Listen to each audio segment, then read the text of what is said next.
Hello, hello. Well, let's talk about goals. Let's talk about goals. We're in what, almost the end of January. I don't know for anybody else, but 2018 January is running very, very quickly. Today is January the 22nd already. Wow, the month is almost done. And I know many people at the beginning of the year made all type of goals and said, "Oh, I'm gonna do this and I'm gonna do that." And I'm sure if you were any of those people, you see the month going and you haven't started any of those things that you had in mind, or you're still thinking about it and wanting to start it, but you just haven't done it. And for myself, I didn't really make any New Year's goals. However, I did have in my heart some things that I would like to get accomplished. And just like last year, I had some things in my heart, but I never completed them. Why? Because I just didn't set them. I just didn't set any goals. That's it. I didn't set any goals. When we don't set goals, we don't go anywhere. What do I mean? I I was supposed to finish up a book. I was supposed to start some other stuff. I wanted to look into starting up a business idea, and all of that was all in my mind. I spoke about it. I thought about it. I spoke about it. I thought about it. I spoke about it. I thought about it, but I didn't do anything about it. I never I never wrote it down. I didn't put any deadline. I didn't even write down the things I would have to do to get me to that to get me to that goal. And so here I am in 2018, still haven't accomplished any of those things. Many of you guys who know me know that I organize people's spaces.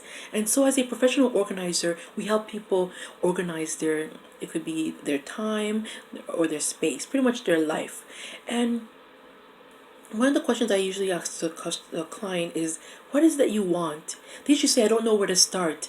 And they're always looking at the whole space. They're looking at, oh, the garage is messy, the basement's messy, the closet's messy, the bedroom's messy. And I always say to them, don't look at the whole thing. What is it that you want? What area would give you the most satisfaction if you were to deal with that area today?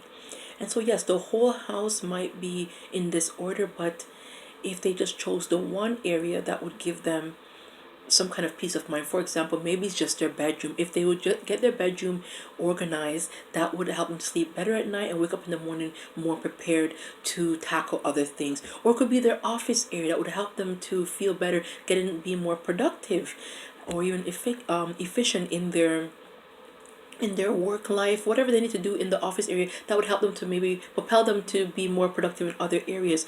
And so I always tell them, pick the area that would give you the most peace of mind if you were to do it right away. Because some people, I'm like this, I like to deal with the whole everything all at once, but some people cannot take on that. So I would say pick an area, but I always say, and after I say, what is it that you want the space to do for you? What do you want from the space? And they might say, oh, I want it to look like this, I want it to feel like this. And so that's where we have to start. And so it's the same thing.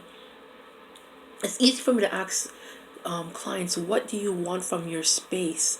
And then as an organizer, I look at the whole space, look at what's in there, I look at what needs to go in there, and I think what the client's needs, their daily task, what is their need, what is it that they're trying to accomplish, what's their goal, and I create a task list of what I need to get done to create that end result. But I was a few days ago sitting down in church and I was thinking to myself, Lord, I have all these plans. I have all these ideas, the same ones I had last year, and I still have them in my heart. But why didn't I accomplish any of them? I didn't set any goals. I didn't set any goals. So now I need to ask myself, what do I want? What do I want? Do I just want to be a talker all the time? Um, when I say what do I want, just like I said to the person, what do you want from your space? I said to myself, Tamika, what do you want for your your spiritual life, from your finances? What do you want? Whatever it is, whatever area, what do I want? and then I have to identify that goal, and then I have to create a task list to get myself there, create some deadlines, create some what do you call it, milestones. Just create some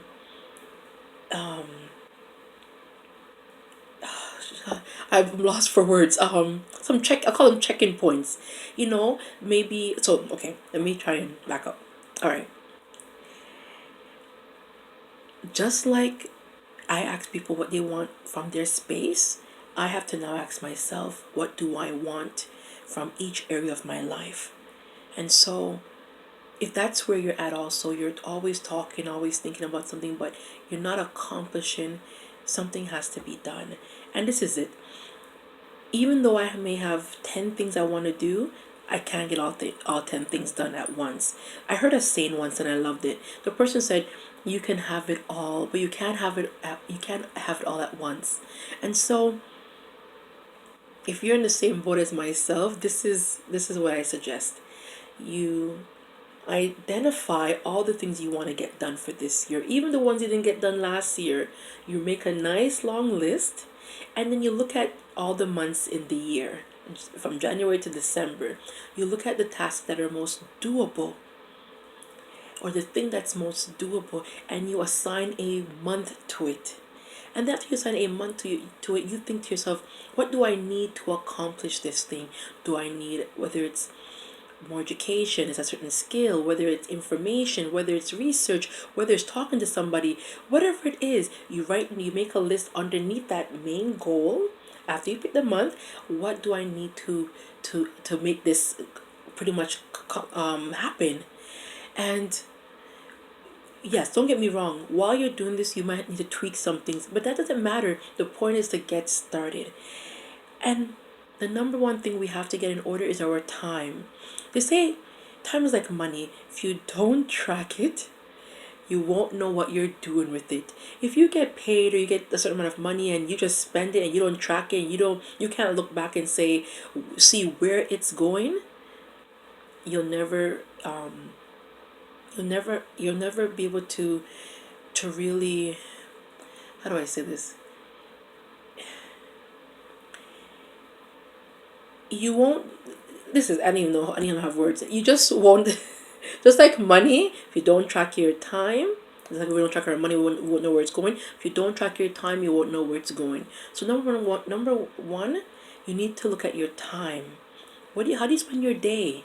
How do you spend your day? Look at how you spend your day, and then you have to think to yourself: Are these things I'm doing really priorities? Does my day reflect my priorities? Reflect my passion? Reflect my values? Reflect my goals? When you identify where your time is going, then you need to figure out what your priority is. What do you want? What is it you want?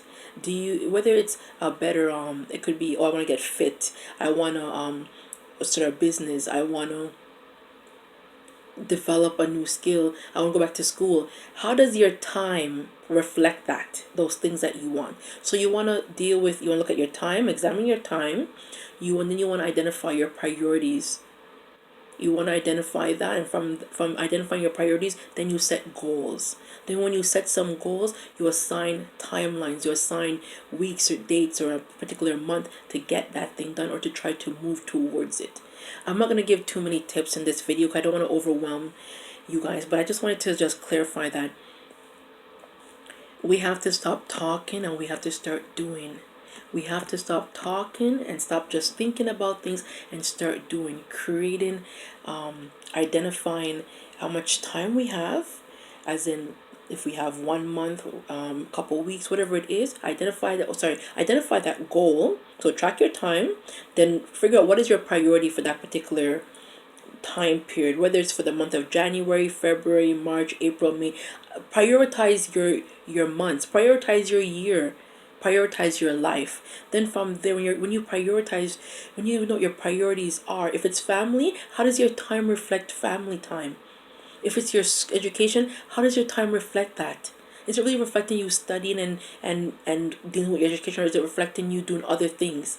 So you have to track your time or examine your time. You have to set priorities. You have to identify your priorities, and then you have to set some goals. Because if, even though you might say, my priority is this, my priority is my spouse, my priority is my education, my priority is my job, it's my business. If you don't set goals to really represent those priorities, it won't mean anything. And when you set those goals, you want to make sure that you know how you're going to accomplish the goal. You want to set some things along the way that allow you to know that yes, I've achieved it, or even we'll call it a check-in point. If it's if you know you said to yourself, for the month of January, oh, you're gonna do this, you have to, maybe in the middle of January, you have to be able to track your progress. So I don't want to say too much in this video. Examine your time, identify your priorities, set some goals, and identify the tasks that you need to get to that goal, and also set some check-in points to see how it's going. Have a wonderful, wonderful, wherever you are, morning, evening, or night, and just continuously ask yourself, what do I want? And when you can answer that question, what do I want spiritually? What do I want physically? What do I want financially? What do I want emotionally? What do I want from this relationship? What do I want from this friendship? What do I want from this job, or from my job, my business? What do I want? You have to identify. When you've identified what you want, then you can make that into a goal, and then you can start to move towards it. All right? So take care, everyone, and I hope that your goals start to become realities and not just thoughts and words, but actually manifest themselves. I also hope that in doing this, okay, there's some in doing this, there's no, don't get hung up on if things don't, if you set out to do something for a particular month or a particular week and it doesn't work out. What's important is that you try. Don't get hung up on if you mess up, or you had a bad week or a bad 2 weeks. It's okay. What's important is trying, because what I've learned is, you may let's say you try to cut back on buying something or eating something or doing something. You may have a bad week, but you know what, eventually that thing will come back to you, and then you'll try it again, and maybe the second time or the third time you try, you'll overcome, you'll actually do it, you'll fulfill whatever it is, the intention that you had about that thing. And so don't beat up yourself. I just want to just say that, because I know that many people might set out and they feel bad and might just give up. No, you want to develop habits. It's kind of like exercise. You have to keep on lifting and lifting and lifting and lifting to build that muscle. And you may not see anything popping up, but the more you go and you go and you go and you go, eventually, and even if you put the weight down this week and you pick it back up, eventually you'll start to strengthen back up that area. And so it's the same thing with whenever we try something. If you mess up, it's okay, just start over again. What's important is getting back up and trying. Eventually you will succeed. Eventually you will not give up. Eventually it will become a part of you. All right, so what do you want? Identify, look at your time. How does your time reflect your priorities? Set some goals. All right, set some goals and create a task list so that you can get to that goal. All right, and remember, very important, look at the months that we have in the year and assign your goals to a particular month, so that it's a little bit more achievable. You're not doing 10 things in 1 month. You don't want to read 10 books in 1 month. You don't want to sign up for something in 1 month. You don't want to start a business in 1 month. You just each month you pick something new. And I say, and you know what, you can even have 2 things per month, but I just think it's more manageable. Start one thing, and then maybe if you're good enough, you can double up on a second month, but just start off monthly, just to give yourself a visual. At least you can get your thought out and you can actually see it, and when you see it, you start to work towards it. All right, take care, everyone.